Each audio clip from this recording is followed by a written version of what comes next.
I found a disturbing tape that my wife and her ex-husband filmed on their wedding night. My name's Jose, and I 49M have been married to Kelly 42F for 6 years. We met at Mexico City International Airport in 2014. Both of us were waiting in a restaurant for a late-night long haul to London. The pretty stranger quickly clocked my black epaulettes, each bearing 4 yellow stripes, then swiveled in her bar stool to smile at me. It was an unconvincing smile. I remember that. She looked like she'd been crying. And I also remember her asking, "Are you flying somewhere far, far away?" When I answered, Kelly smiled and revealed that she would be one of my passengers. I don't remember much of my response, truth be told, but I quipped about her being in safe hands because I'd just read Flying for Dummies. And she laughed politely, as if it were the first time she'd heard that joke. In all honesty, as scummy as it seems, I wanted to impress her. She captivated me. I still remember every last thing she said, even after all of these years. Oddly, however, I only have fuzzy memories of my own words. My mother used to tease that Kelly had put a spell on me. Anyway, without being prompted, the sullen woman told me her story. That she'd booked an early flight home in the middle of her honeymoon because her husband, Michael, wasn't the person he'd purported to be. He was an abuser. A liar, and he's making me tell lies too, she said. He emptied me. That bizarre and unsettling choice of words would ring in my head for the next decade.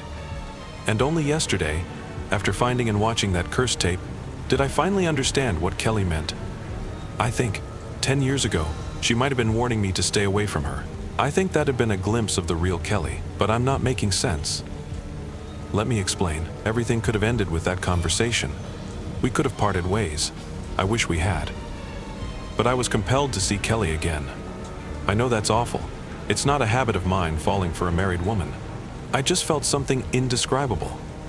Something I now realize may not have been butterflies at all. I had a week in London before the return flight to Mexico. During those 7 wonderful days, I frequently met up with Kelly at her hotel. Said that I had to check on her. She was too frightened to return to her hometown in Cambridge, as she believed that Michael would be waiting for her. And she ignored my pleas to report everything to the police, which, I'll admit, seemed strange even at the time. We quickly formed a bond, and things didn't end when I returned to Mexico. I visited Kelly every time I flew to England. After she moved to Brighton, a month later, I started taking the train to her new apartment. Believe it or not, I once took a short-haul flight from Paris to London just to see her. A year later, when our relationship inevitably became something more, I'd already made the decision I wanted to move to England to be with her. I'd been training to become an airport technician, and I secured a job at Heathrow in late 2015. By early 2017, Kelly and I had bought a house together. In 2018, we got married.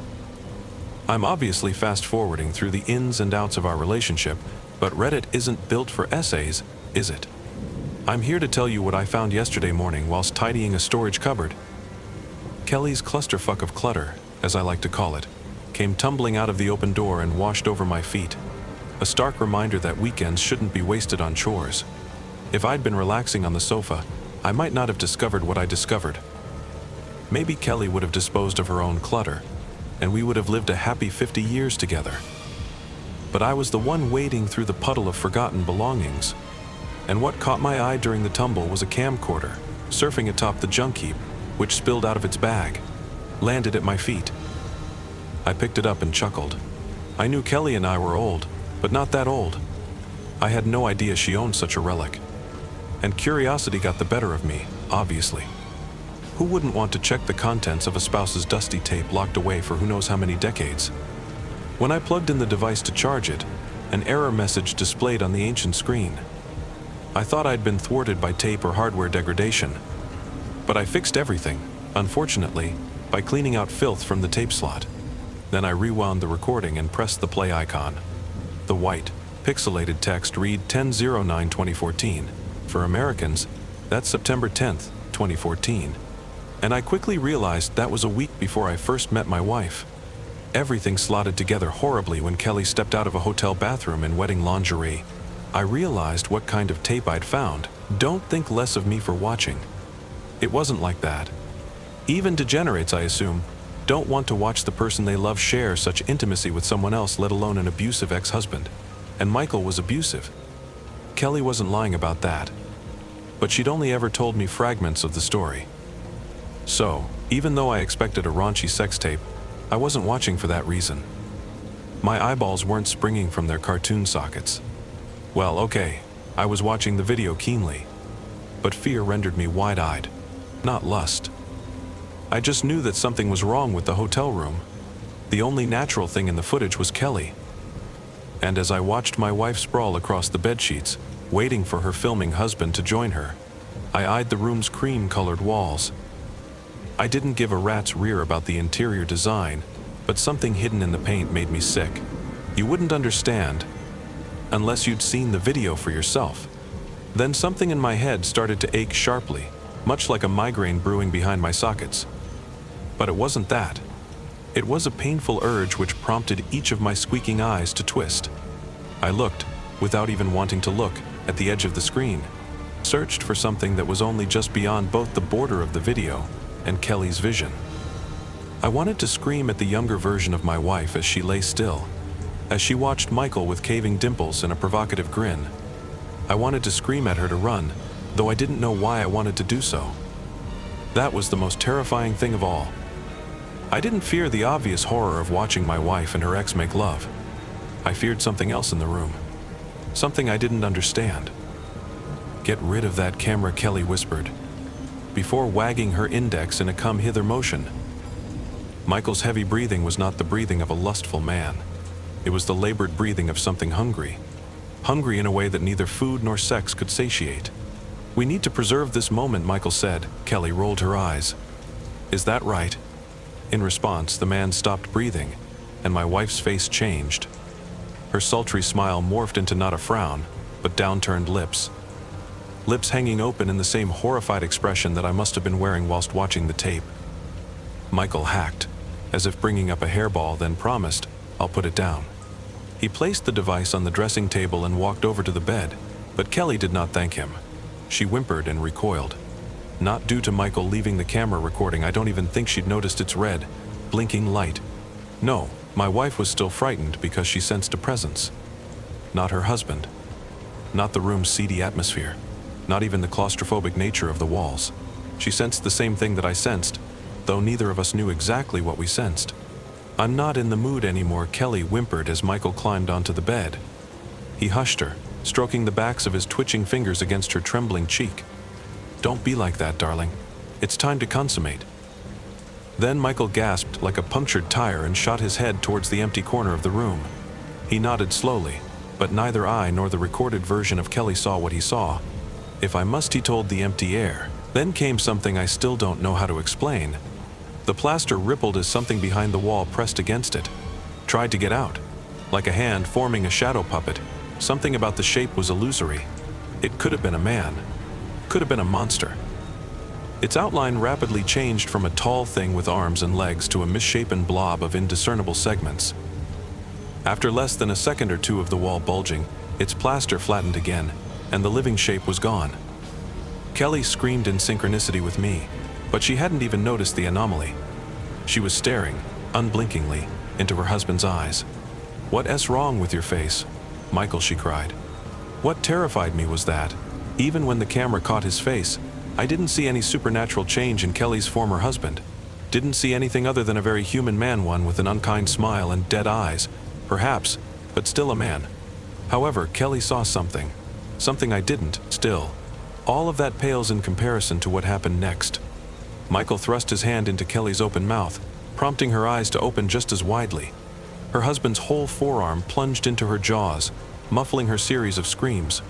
Then my wife wriggled and squirmed as Michael propelled his upper arm down her throat, pushed deeper and deeper until his shoulder met her lips. Another impossibility followed. One that I still don't know how to put into words. Michael pulled his arm out of Kelly's mouth, and when his fingers resurfaced, they were holding something. Not my wife's innards, not the innards I had expected, at least. There wasn't a speck of blood on the man's hand, but a wet, translucent film. It looked a little like either saliva or lubricant. But, again, that wasn't what horrified me. Michael's fingers were clutching the hair of a human head. A head sitting at the top of Kelly's throat, like some wretched birthing canal.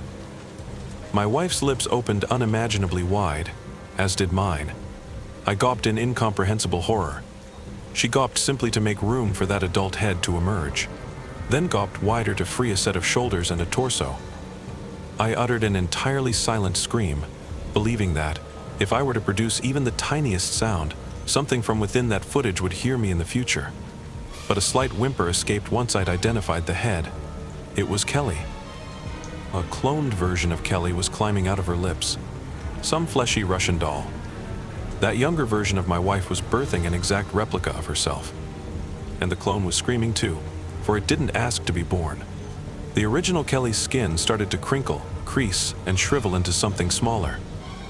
The clone undressed, shed her former skin, reduced the original Kelly to a silky dress that dropped onto the duvet.